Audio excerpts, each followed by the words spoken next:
Ama naming Diyos na banal, tunay po ang iyong kabutihan sa amin. Tunay po, Panginoon, ang iyong kapangyarihan.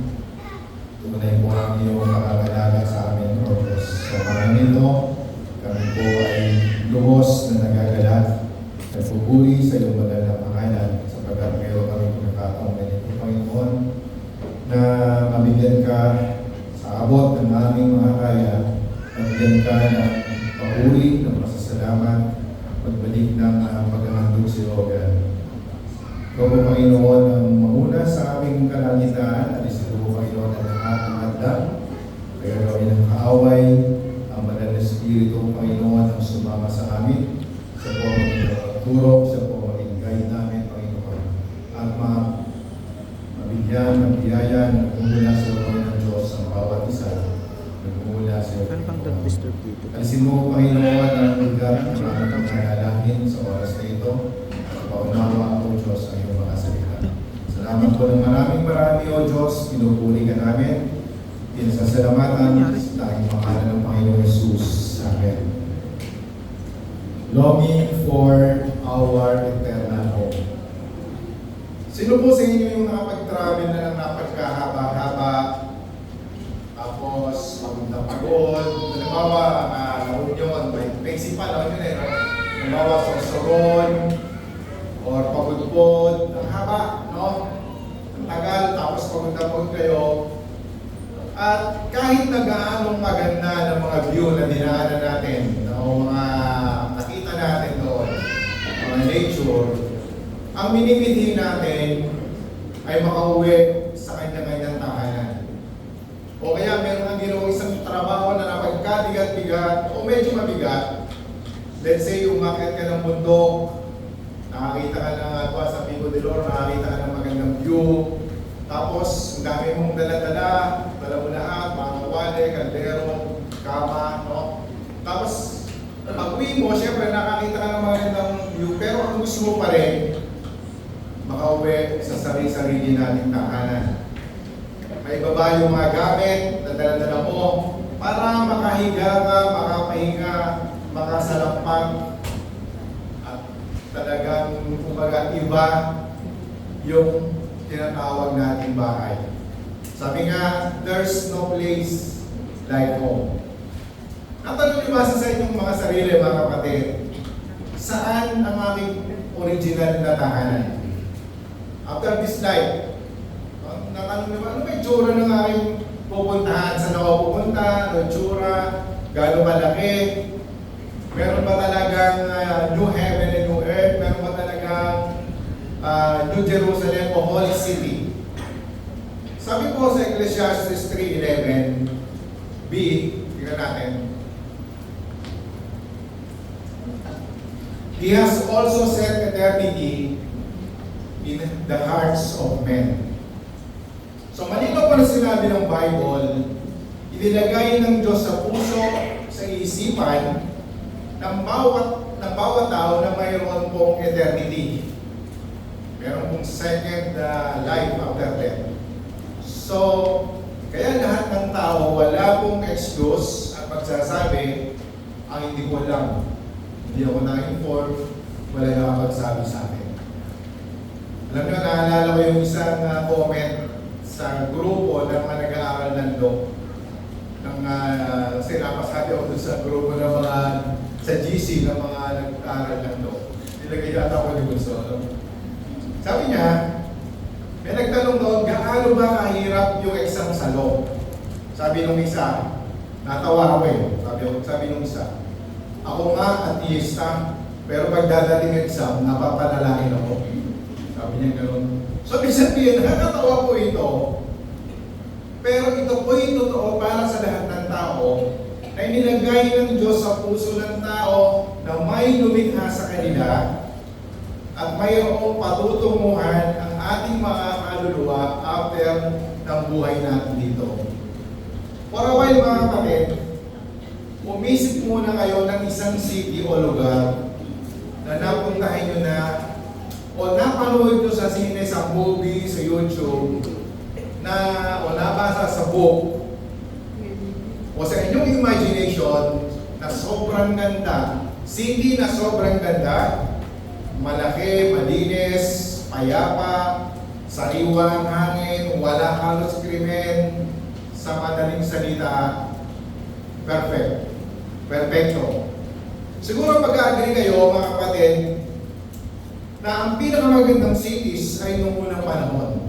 So, kasi konti yung tao, konti yung mga pollution, at maraming nature, ang gaganda ng structure, at merong naglalagay dito, merong nag-profile na kung ano yung magagandang cities. Una, Memphis, Egypt, nakalagay yan sa top 10.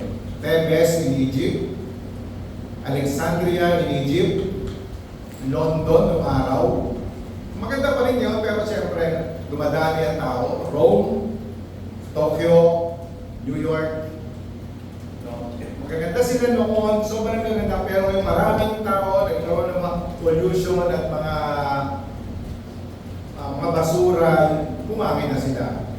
Sa panahon natin, patuloy ang pagtuklas at patuloy ang pag-akyat, pag-angat ng mga technology upang magkaroon ng napakataas na building, mga kamanghamanghang structure, gawa ng pinakamahusay ng mga arkitekto at mga engineer. Ngunit itong sa umagang ito mga kapatid, ang tatalakayin natin, ang pag-aaralan natin, ay walang sinabi sa kung ikukumpara natin sa Holy City na darating at matitirhan natin. A city that far surpasses all the cities of the past, present, and future by an infinite measure. It will be larger than any city on earth, taller, happier, and far more dazzling. No? Napakaganda ng pagkakasabi ng Bible. Yung Holy City ay tinawag na Celestial City, Mount Zion, and or New Jerusalem. No? Na sinasabing our eternal home. Ako'y naniniwala mga kapatid na this is not a figure of speech. Why? Dahil kapag binigyan tayo ng new bodies, ng resurrected body, ito'y totoo at tangible. So we need a real place, an actual home, a physical city.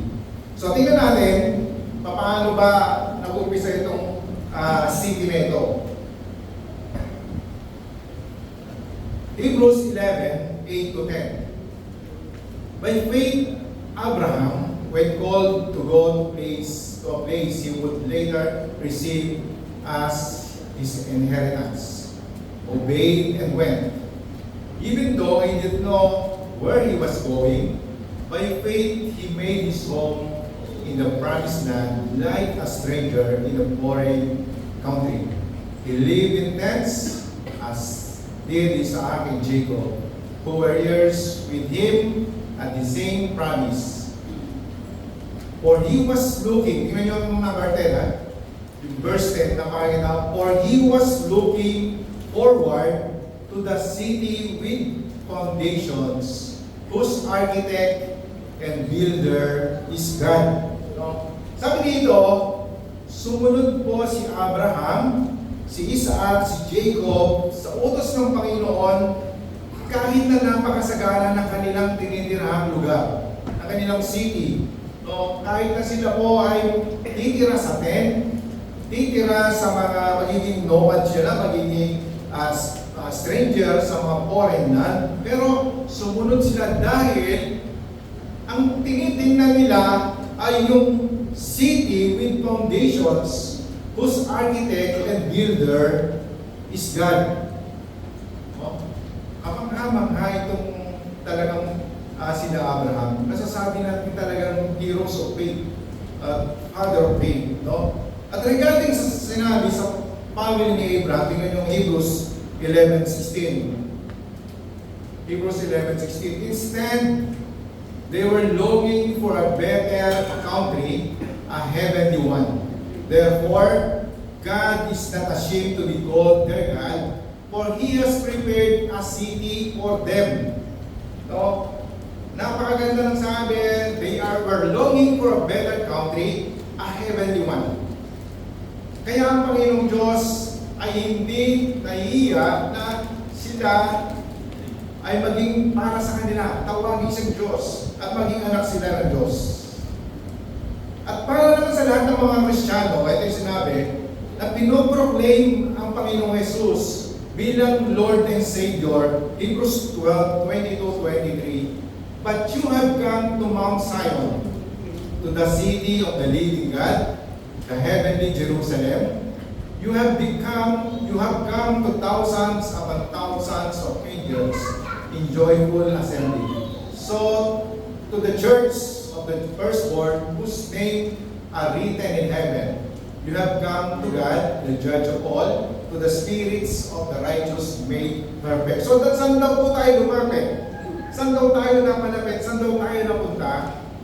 Sa sandaling tayo po ay magkaroon ng Panginoong Hesus. Sa sandaling tayo po ay sumampalataya sa Panginoong Hesus. Ang sabi po dyan, sa Mount Zion na sinabi natin, na Celestial City, New Jerusalem, the city of God, the heavenly Jerusalem. At napaganda po ng pagtatapos ng book ng Hebrews, at sinasabi sa atin, Hebrews 13:14, for here we do not have an enduring city, but we are looking for the city that is to come. Nakukuha niyo siguro yung mga kapatid. Hindi yung mga city na nakikita natin dito na pagkakaganda, pero yung nilulok natin ay yung city that is to come, yung darating. No?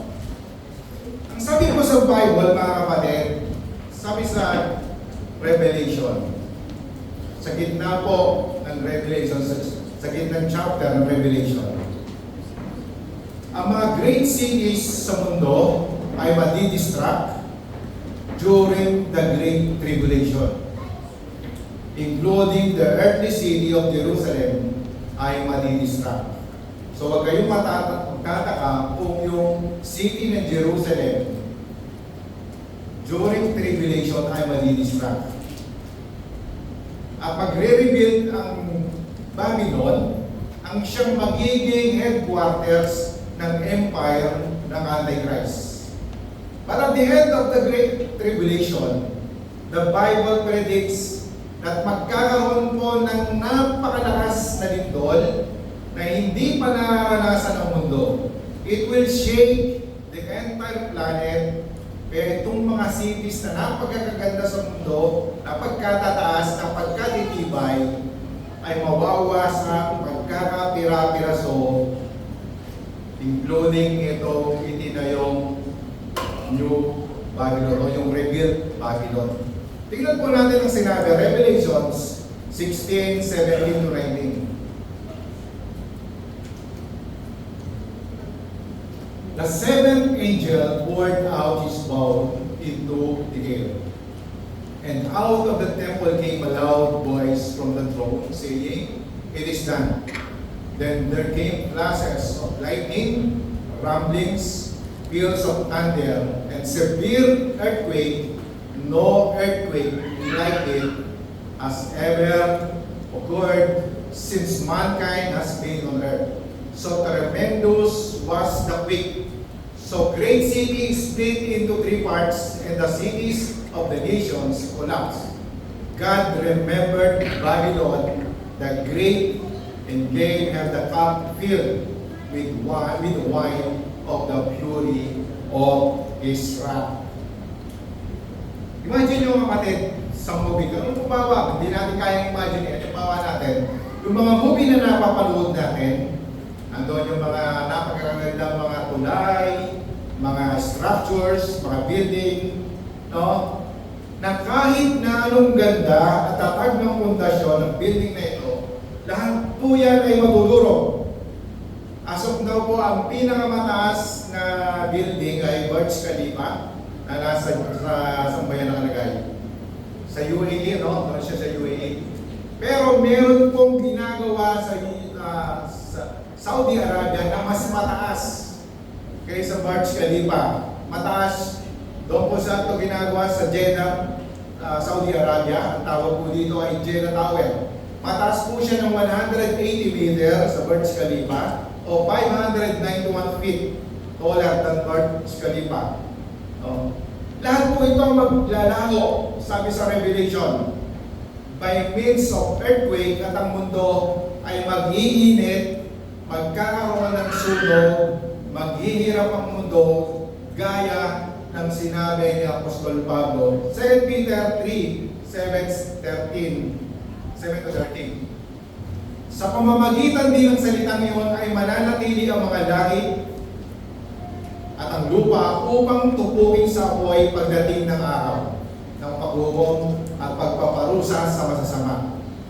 Mga minamahal, huwag niyong kalilimutan ang Panginoon ay isang araw ay tulad ng 1,000 at 1,000 taon ay tulad ng isang araw lamang. Ang Panginoon ay hindi nagpapabaya sa kanyang mga pangako, gaya ng inaakala ng ilan. Sa uli, nagbibigay siya ng pagkakataon sa lahat sapagkat hindi na nais na may mapahamak, kundi lahat ay may makapagsisi at tumalikod sa kasalanan. Ngunit ang araw ng Panginoon ay darating ng tulad ng isang magnanakaw. Sa araw na iyon, ang kalangitan ay biglang mawawala, kasabay ng isang malakas na ugok, matutupok ang araw, buwan at mga bituin. Ang mundo at ang lahat ng mga bagay na naririto ay mawawala. At dahil ganito ang magiging wakas ng lahat ng bagay, mamuhay kayo ng may kabanalan at sikapin ninyong maging mga Diyos. Habang hinihintay niyo ang araw ng Diyos, magsikap kayong mabuti upang dumating agad ang araw na ang kalangitan ay matutubok at ang mga bagay na naroon ay matutunaw sa matinding inig. Subalit sa pangako ng Diyos, naghihintay tayo ng bagong langit at ng bagong lupa at paghaharian tayo at ng katuwiran. Tama na kapatid? So dito napakaganda kapatid, inisa-isa ni Apostol Pedro ang mga mangyayari sa hinaharap. Ang mundo daw ay i-scrape, i-restore, hindi totally sasabog at mawawala. Yun ang unang pagkakaintindi, no? Na sasabog ang earth at mawawala itong universe, no? Parang nagre-restore na sasakyan ganito. Meron kasi sasakyan na 1940 ang tanda. Para may balik po yung mga kalawang yan, para matanggal, mga kalawang, mga dents yan, dadaan po yan sa matinding apoy, sa acetylene, para sundugin yung mga imperfect na yan. Matatanggal yung mga bulok, mga gawa ng tao. Gayon din po sa mundo, gawin ang gagawin ng Diyos. Lahat ng structure na hindi perfecto, nagawa ng tao na kahit gaano maganda, dadaan po yan sa apoy, i-scrape, aalisin para maibalik sa dating plano o original plan ng Diyos. Ibabalik yung dating ganda na katulad ng hardin ng Eden. Napansin niyo ba kapatid sa verse 8? Na parang napakabilis ng panahon. Sabi doon, ang 1,000 taon daw ay isang araw lang sa Panginoong Diyos. Napansin nyo, parang ang bilis, di ba? Parang nung kahapon lang tayo nag-call to worship. Parang kahapon lang tayo nag-worship service. Parang kahapon lang tayo namasyal. Nag-usap kami ni Chris, parang kahapon lang nangyari yun. Ang bilis ng panahon, kapatid. Kaya maya-maya lang, Pasko na. Handa nyo ng mga regalo sa mga anak nyo. No? At verse 9, kapatid, napakaganda ng verse na ito. Sa tingin ko sa lahat ng binasa natin, ito maganda. Sabi sa verse 9, hindi nais ng Diyos na mapahamak ang lahat. Binibigyan ng pagkakataon ng Diyos na ang lahat ay makapagsisi sa kanilang mga kasalanan. Makatalikod sa kanilang mga kasalanan. At ang Diyos daw ay tapat sa kanyang pangako. Hindi po siya sumisira sa usapan ng sino mang sasampalataya sa Panginoon Jesus. hindi mapapahamak, kundi magkakaroon ng buhay na walang hanggan. Makakasama sa kaharian ng Diyos. Makakatira sa Holy City. Makakatira sa New Heaven and New Earth.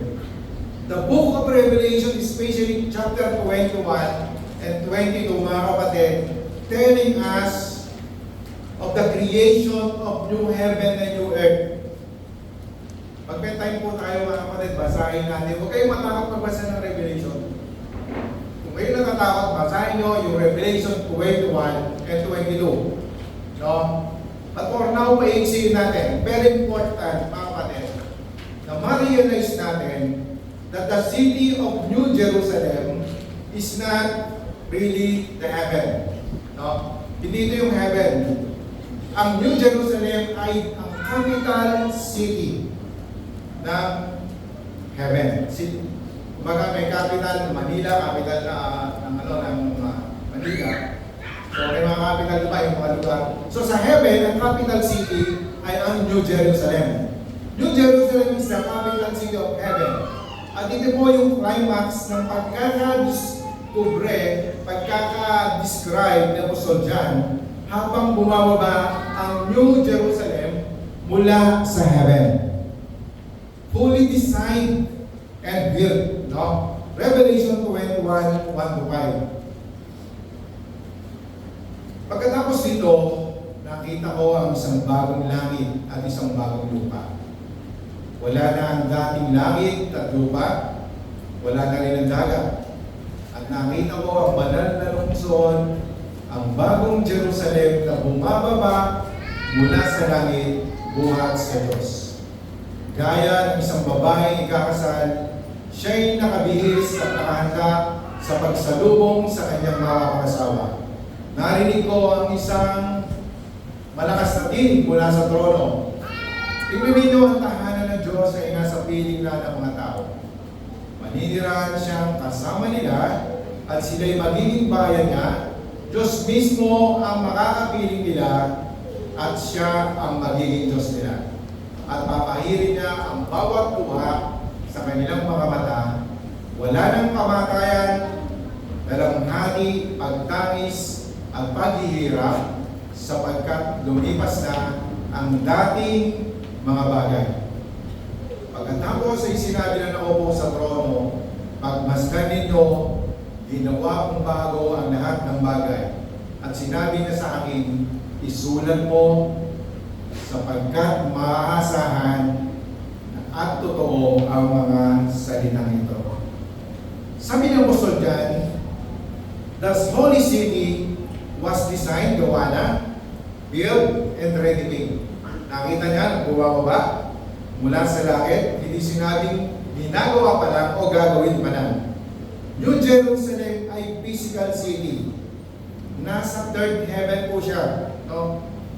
Some Bible scholars that during the Millennial Kingdom, 100 years na pag-aari ng Panginoong Jesus, this holy city will hover over the earth during millennium. So, nag-ahari ang Panginoong Jesus na nasa taas na yung, hindi natin alam kung gaano kataas yung Holy City, then bababa sa New Earth during eternal state to serve as the everlasting capital of God's renovated and glorious universe. Now, mga kapatid, hindi natin kayang imagine kung gaano kaganda, kataas, kalaki yung inihandang Holy City, gaano kagarbo, gaano kamahal yung inihandang Holy City na ating Panginoon Jesus. Pero meron pong ibinigay na sukat, meron din ibinigay kung ano yung naandon. Tingnan po natin ang dimensions of the city. Ang pinakamalaking cities po sa mundo ay ang New York. Siya po ay 4,669 square miles. Ang sumunod po ay Sitka, Alaska, 4,811 miles square. No, napakaganda raw po nitong Sitka, Alaska. Puntahan niyo po ito mga kapatid sapagkat hindi pa ako nakapunta rito. At sabihin niyo sa akin kung gaano maganda. Hanggang sa picture lang tayo eh. Napakaganda ko nito at napakalaki. But Sitka, Alaska can compare with New Jerusalem. This celestial city, walang katulad, walang kapares, kahit sinong pinakamagaling na architect o engineer sa buong mundo ang maggagawa ng isang city or mga structure. Mayroong nagtanong mga kapatid, gaano ba kalaki yung heaven para tirahan ng mga sumampalataya o sumasampalataya sa Diyos mula kay Adan hanggang sa present at up to the last man na isisilang, last baby na isisilang sa mundo. Gaano ba kalaki itong heaven at gaano kalaki itong holy city? Well, some scholars and many scholars believe yung New Heaven at New Earth matitirahan po yan. Will be inhabitable, ibig sabihin matitirahan po nating mga sumasampalataya. So, can you imagine napakalawak na itong perfectong environment nito? Kaya ako hindi naniniwala na kukunti lang yung maliligtas. Sapagkat sabi sa Bible, kapag sa Romans 11, kapag napuno na o na-reach na yung tamang bilang ng mga Kristyano, doon magbabalik yung pagmamahal niya sa Israel. Tayo na church age sa mga kapatid. At huwag kayong magtataka bakit ang Israel ay hindi karamihan, ay hindi po naniniwala sa Panginoon Jesus. Dahil minahal ng Panginoon Jesus, ang Diyos, ang mga hentil, dahil tumalikod ang buong Israel. Pero hindi po tayo dapat pumalaki sabi sa Bible dahil hindi niya kailan tinalikuran ang bansang Israel. Mahal na mahal niya ang bansang Israel. So mga kapatid, habang binigay yung sukat ng Holy City ng New Jerusalem. Revelation 21:15-16. And he who talked with me had a gold reed to measure the city, its gate and its wall. The city is laid out as a square. So a square po yung city. Its length is as great as breadth. And he measured the city with the reed. 12,000 furlongs. Its length, breadth, and height are equal.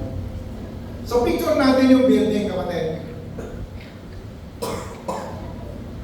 Wala akong makikita ng building na napakataas ng ceiling. Imagine nyo na lang, yan, napakahaba, napakataas. So sa ating term ngayon, yung 1 furlong equals, tingnan natin yung conversion. Yung 1 furlong ay 1.125 miles or 0.201168 kilometer. So para makuha natin yung area, yung lawak, length times width, 1,500 miles times 1,500 miles equals 2,250,000 miles square or 5,827,396 kilometers square. Sipin nyo gano'ng kalaki yun. Only for the first floor. Ang sabi, kapatid, yung 12,000, hindi natin nalagay doon, no? Yung 12,000 furlong ay equals to 1,500 miles. So yung taas ng building ay 1,500 miles or 2,400 kilometers yung taas. Sa Tagalog version, maganda nakaka-convert na 2,400 kilometers bawat isa. Yung haba, Yung taas at yung lawak. 2,400 kilometro. So imagine nyo kapatid, yung first floor, 2,250,000 miles squared. Ibig sabihin, 1,500 miles yung haba, yung taas at yung lawak. At yung, asa pa ganon, building, no? Paano kung sabihin natin, let's say kapatid, magkaroon tayo ng napakataas na ceiling. Ano ba? Ceiling bawat isa ay magkakaroon ng 1 mile per floor. So, ibig sabihin, meron tayo 1,500 floors. Ganun kadami, 1,500. For example naman, dinawang 500 meters per floor. Itong building natin, 5 meters lang siguro ito. O 4, ganun lang kataas. Eh kung napakataas, 500 meters per floor, so magkakaroon tayo ng 4,800 floors. Gaano kalaki kaya yun, kapatid? Kaya natin imagine no? At natanong nyo ba kapatid, meron na kaya ako doon? Meron na kayong nakareserva para sa akin? So, hindi natin kayang imagine itong building na ito, mga kapatid. Limited talaga yung knowledge natin. Pero binibigyan lang tayo ng clue kung gaano kalawak itong heavenly city. Tingnan natin yung comparison, mga kapatid, sa New Jerusalem. Yung New Jerusalem ay 2,250,000 square miles. Ang Philippines is only 115,831 square miles. Ang Saudi, napakaliit. Compared sa Holy City, 865 lamang 1,000 square miles. Ang Japan, 145,936 square miles. Compare nyo kapatid, ilang doble ng Pilipinas, ilang doble ng India, ilang doble ng Saudi, ilang doble ng Japan. So napakalaki po talaga nitong Jerusalem, the Holy City. Yung mga cities today, magmumukhang village compare sa New Jerusalem. God is saving His best until last. No? And in this final creation, is this new city, it is the most phenomenal thing you can imagine. Ito na ang pinakamagandang bagay o place na maiisip mo sa iyong buong buhay. May tanong na paano gagawin niya ng Diyos? Isang city na napakalaki, no? At ibababa mula sa heaven. Napakaganda yung sinabi ng ating MC kanina sa pag-umpisa ng ating service. With men, all are possible. But with God, nothing is impossible. Same power He used when He spoke and the world came into being. Isipin lang, meron pa kayang imposible sa Diyos? Nung nilikha niya yung langit at lupa, yung mundo, yung universe, yung dagat, yung kalawakan, yung araw, yung stars, meron pa kayang imposible gawin ang Diyos? Ang kaya na lang natin ngayon, mga kapatid, mamangha sa kabutihan at kapangyarihan ng Diyos. Imagine nyo, mga kapatid, every floor ng Holy City, sinlaki halos ng isang kontinente. Remember what we have said, mga kapatid. Siguro naisip nyo, paano natin mapupuntahan, paano natin magagalaan yun? Eh, napakaganda ng mall, mamaya makikita natin kung gaano kaganda. Paano natin naman mapupuntahan yun? Napakalaki pala. Doble ng India. Remember mga kapatid, yung una natin na pag-usap kung paano magiging, kung gaano yung ating super bodies, no? We may have the ability like Christ, katulad ng ipinakitang example ng ating Panginoong Jesus nang siya po ay muling nabuhay. Instantly, nakaka-travel siya. And by impulses of the thought, aba, gusto kong pumunta kay Moses, gusto kong pumunta kay Abraham, gusto kong pumunta kay Pastor. Nasa ng floor si Pastor, si Kuya Boy, yung aking nanay, aking tatay. Puntahan mo kaya. No?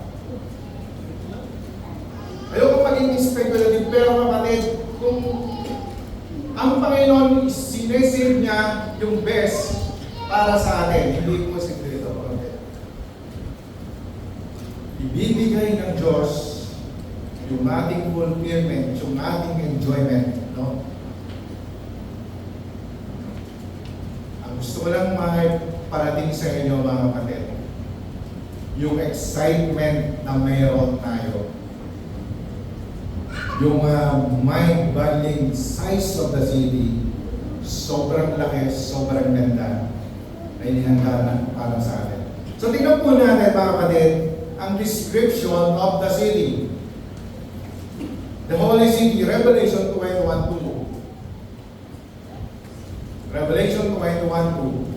I saw the Holy City, the New Jerusalem, coming down out of heaven from God, prepared as a bride, beautifully dressed for her husband. Kaya kayo, mga kapatid, tignan niyo yung ganda nga, no? Ano kaya mayroon doon sa babae ikakasal na pagkaganda-ganda ng suot para sa kanyang minamahal na asawang lalaki? Ganun daw kaganda, di ba? So dapat yung pipiliin natin, mga kapag-asawa, kapatid, yung gusto mong uwian, no? Na inaasam-asam mo na mauyan, ganyan daw ang Holy City. Huwag kayong mag-aasawa ng, napigod lang ako eh. Hindi ko naman gusto yun, pero 4 na yung anak. Piliin nyo yung talagang mamimiss nyo. Nagtatrabaho pa lang kayo, aalis pa lang kayo, gusto mo nang bumalik sa inyong mga bahay. Alas ayaw mo nang mahiwalay. So, walang pagsisinungaling dito sa Holy City dahil ito ay holy. Walang evil word na lalabas sa bibig ng mga tao, walang business deal, walang scam, walang budol, walang corruption, walang porn, walang mga picture ng mananaswa na di kaaya-aya, walang paglalasing, walang bisyo. It will be holy because everyone in it will be holy. At dahil walang kasalanan, mga kapatid, there will be no death. Walang kamatayan, walang jails, walang courtrooms, walang prisons, walang hospitals, and funeral home in heaven. This is the holy place, mga kapatid, for holy people. Para sa lahat ng tumanggap, nakatanggap ng pagpapatawad at amazing grace ng ating Diyos through the blood of Christ. So tingnan po natin yung gates of earth, mga kapatid.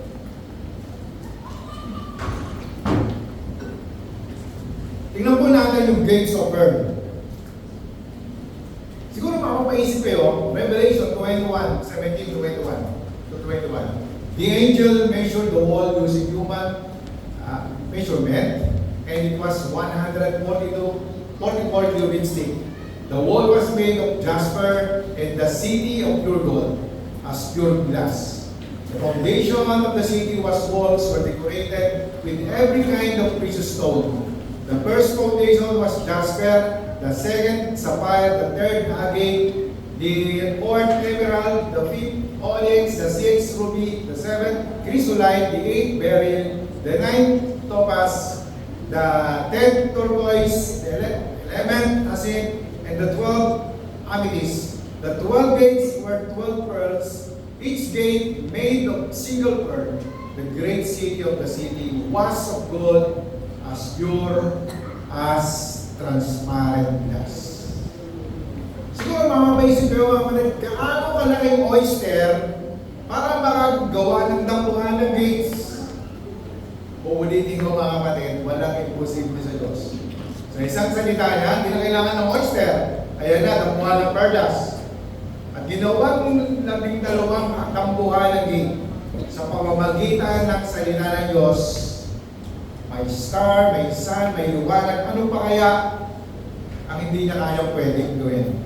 Think of it, mga kapatid, kung gaano maganda.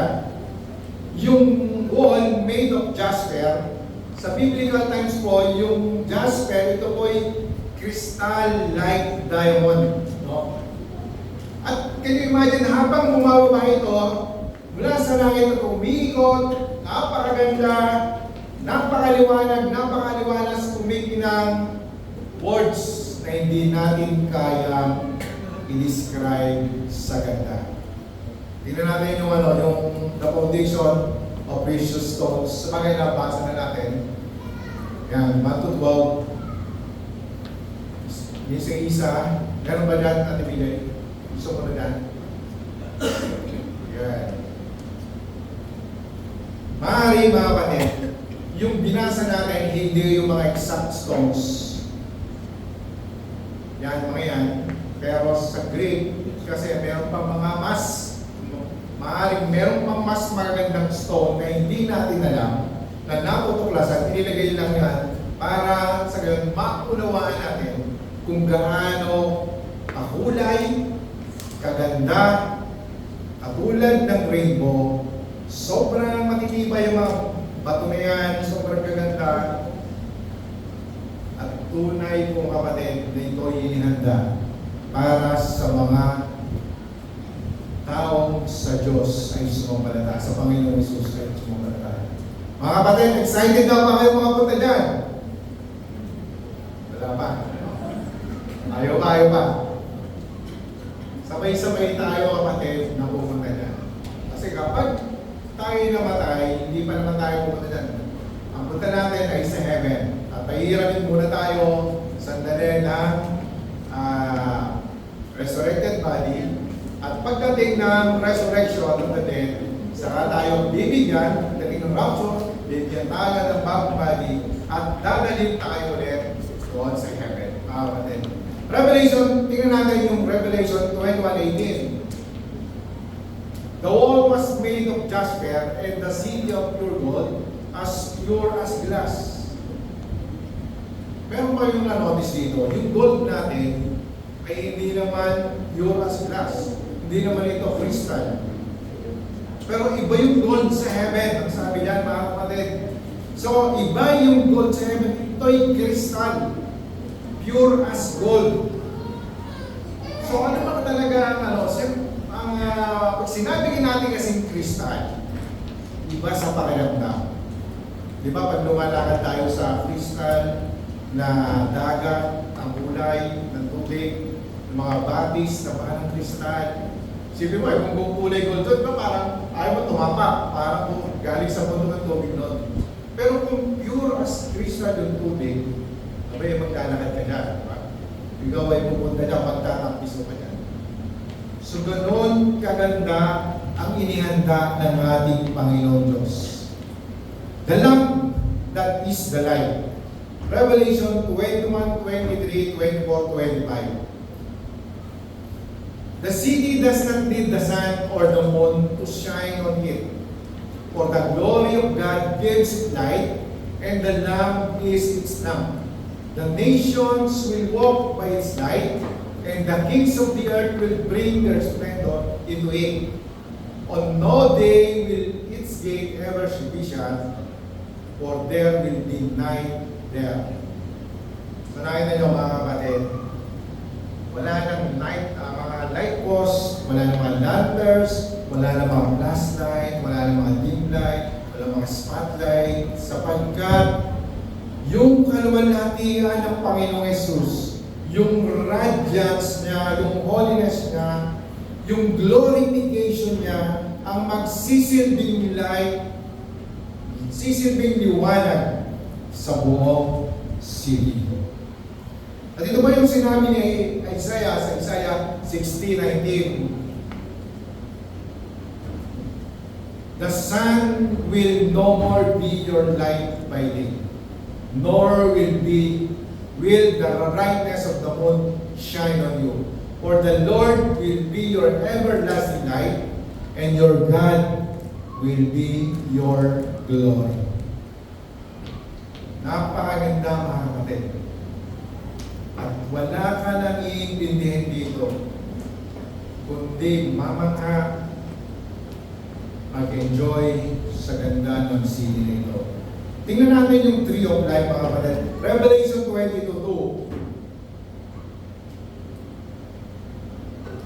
Down the middle of the great street of the city, on each side of the river stood the tree of life, bearing 12 crops of fruit, yielding its fruit every month.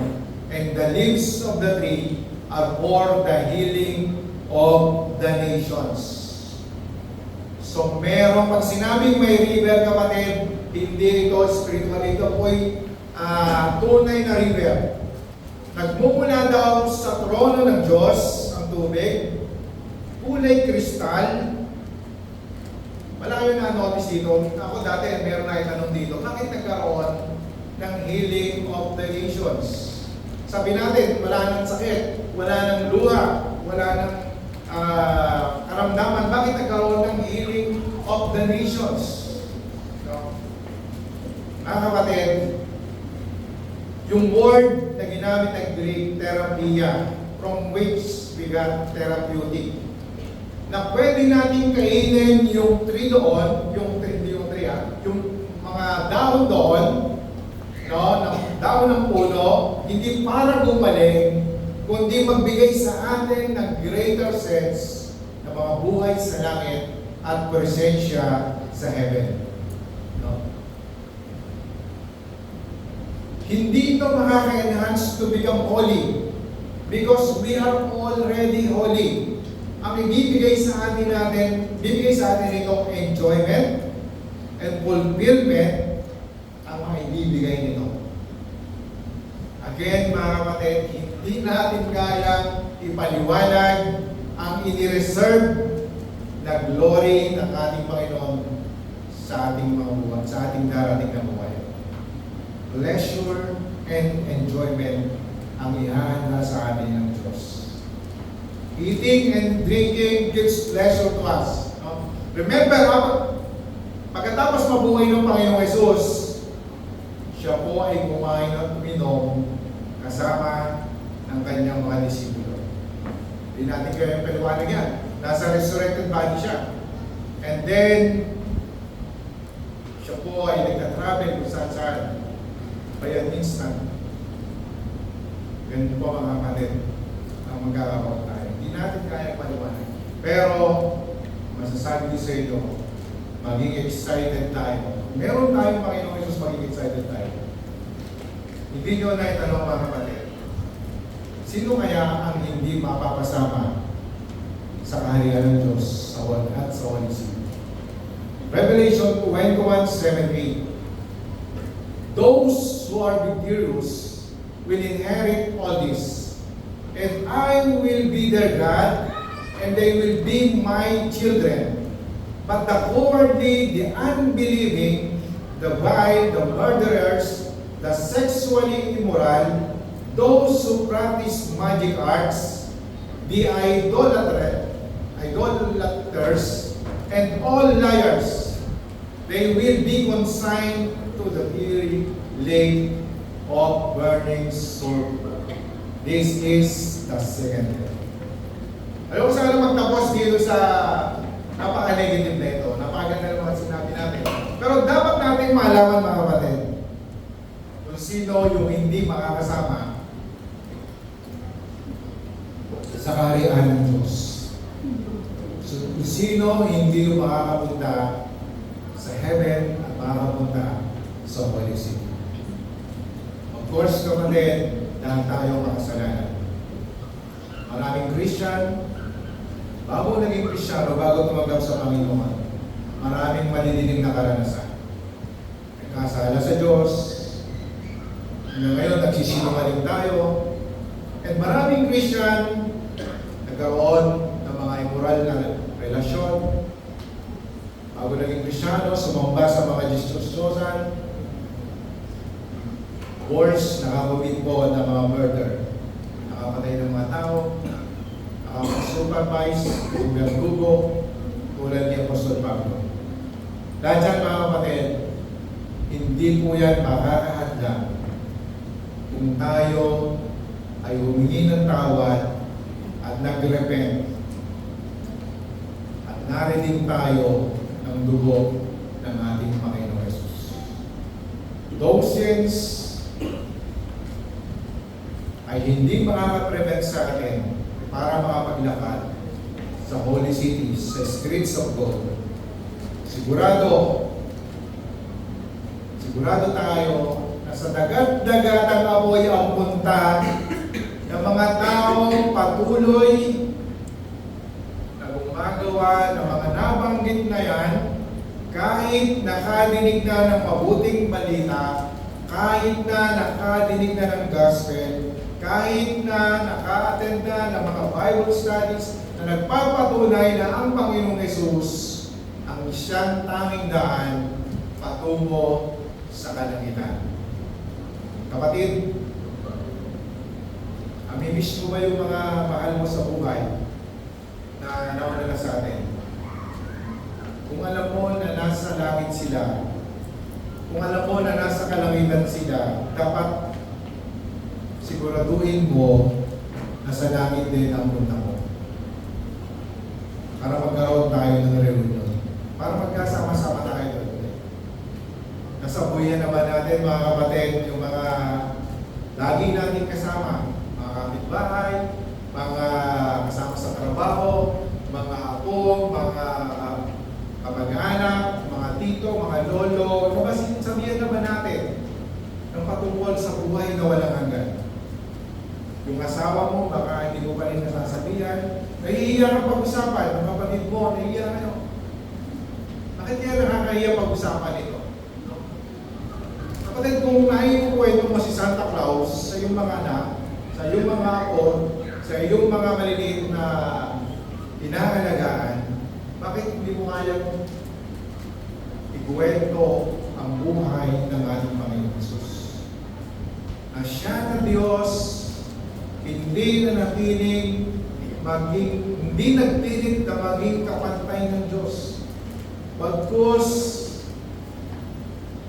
sumunod sa kagustuhan ng Diyos. Namatay para sa ating mga kasalanan. Paano yung reunion, kapatid, na sinasabi ko? Kung ikaw lang nandoon, makatanungin ka ng clerk ng heaven, sinabihan mo ba sila? Na-sharean mo ba sila ng gospel? Na-sharean mo ba na mayroong mapahamakan? Hindi biro ito, kapatid, spiritual na buhay ito. Ito yung dapat natin pinag-aaralan. Sapagkat itong buhay natin dito napakaiksi. Anytime, pwede tayong mawala dito sa lupa. Habang may oras, habang may panahon, habang malakas, habang may pandinig, habang may pangunawa, mga kapatid, sabihan po natin sila patungkol sa kabutihan ng Diyos at sa amazing grace na pagpapatawad ng ating Panginoon Jesus. Kapatid, tulad ng natanong ko kanina, nakapagpa-reserve ka na ba ng isang mansion sa heaven? Sabi ng Panginoon Jesus, no, in my Father's house are many mansions. Aalis ako dito upang may paghanda ko kayo. At kapag napaghanda ko na kayo, babalik ako upang sunduin kayo, kunin kayo, at makasama niyo ako eternally, forever. Sabi sa 1 John 5:13,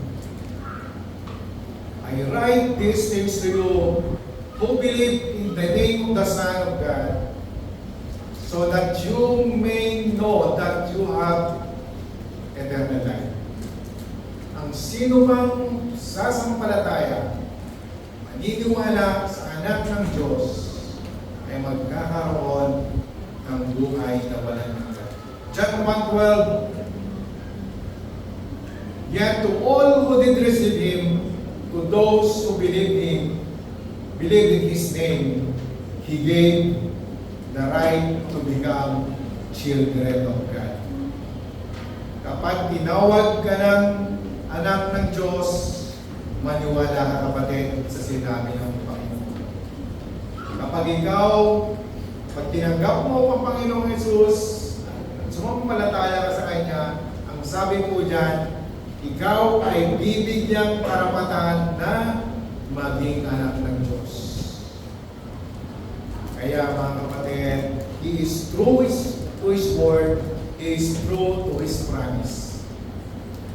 Huwag ka nang mag-alala kung saan ka pupunta. Basta ibigay mo yung buong pananampalataya mo sa Kanya, paniniwala mo sa Kanya, yung trust mo sa Kanya, at huwag ka nang mamamba sa mga binubulong pa ng kaaway na habang may kakasala ka, ikaw ay mapupunta sa inyo. All you have to need, dapat mo lang gawin mga kapatid, hihingi ng tawad ang lahat ng ating mga nagagawa sa Kanya. Kapatid, napakaganda po ng plano ng Panginoon. Hindi siya tumigil doon sa pagkakasala ni Eva at Adan. Pagkos nakita niya na magkakasala ang mga tao, gugulo ang mundo, magkakawatak, sasama ng sasama, lalabanan ng Diyos, pero merong inihanda ang Panginoong Diyos na solusyon. Ito ay ang pagsampalataya sa ginawa ng Panginoong Yesus sa krus ng Kalbaryo. Mag-repent po tayo, manalangin tayo kapatid, at ipagkatiwala natin ang ating mga buhay sa ating Panginoong Yesus na hindi natin kaya iligtas ang ating mga sarili. Tayo ay mga manalangin mga kapatid. Kami po Panginoong Diyos ay nagpapasalamat sa iyo sa kabutihan mo Panginoon. Salamat po sa iyong kagandahan loob Panginoon. Kami na hindi karapat-dapat sa iyong harapan, hindi tumawag sa iyong banal na pangalan. Di manalangin Panginoon, hindi kami karapat-dapat. Pero ginawan mo Panginoon ng solusyon ang aming mga kasalanan na ito. Kami po Panginoon, nagpapasalamat sa iyo, nagpupuri sa iyo, sa ginawa ng aming Panginoon Jesus sa krus ng Kalbaryo. Sabi sa Bible, sino mang sasampalataya sa Kanya, sa Panginoong Jesus, ay hindi mapapahamak, hindi magkakaroon ng buhay. Panginoon, salamat po sa mga napag-aralan namin. Salamat Panginoon sa mga inihanda mo sa amin pagkatapos ng buhay namin dito sa lupa, sa Holy City, sa New Heaven and New Earth. Salamat po ng maraming marami. Ang namin Panginoon, nais mong makasama eternally forever ang iyong mga anak na nandito sa lupa. Kaya Panginoon, walang sawa kami magpupuri sa iyo, magpapasalamat sa iyo habang kami po ay nabubuhay. Panginoon, patawarin mo po kami sa aming mga pagkukulang. Patawarin mo po Panginoon, sometimes maraming oras ng aming buhay, hindi ikaw ang naging priority namin. Panginoon, salamat po ng maraming. Kalagayan mo po, Panginoon, habang nandito po kami sa lupa. Ingatan mo ito. Alam namin ito, provide mo lahat ng aming mga Panginoon.